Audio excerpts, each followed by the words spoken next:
កាយអីលើឃ្លាតកាយឆ្ងាយស្រកទៀតហើយមួយឆ្នាំជួបម្ដង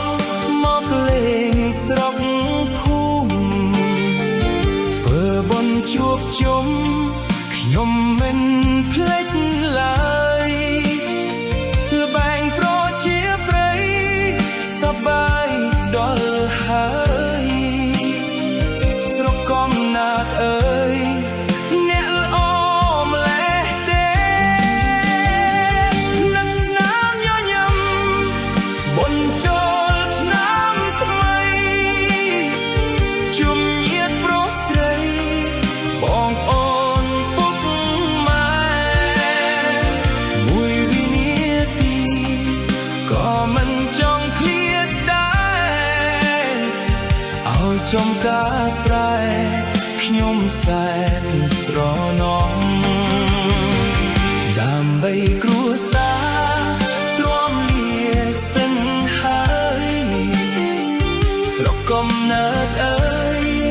មិនចង់ឃ្លាតសោះរងចំឆ្នាំក្រោយជួបគ្នាទៀតចង់សល់ត្រឹមស្រណោនឹកពី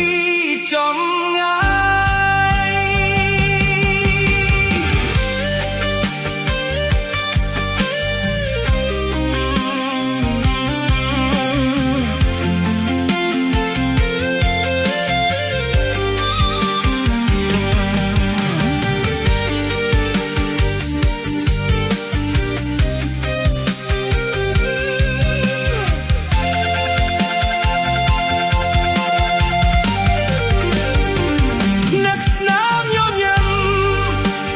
ចូលឆ្នាំថ្មី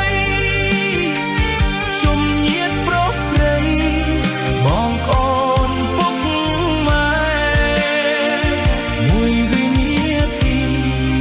ក៏មិនចង់ឃ្លាតដែរឲ្យចំការស្រែខ្ញុំសែនស្រណំដើម្បីគ្រួសារទ្រាំលាសិនហើយស្រុកកំណើតអើយ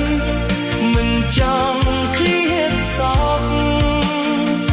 រងចាំឆ្នាំក្រោយជួបគ្នាទៀតចុង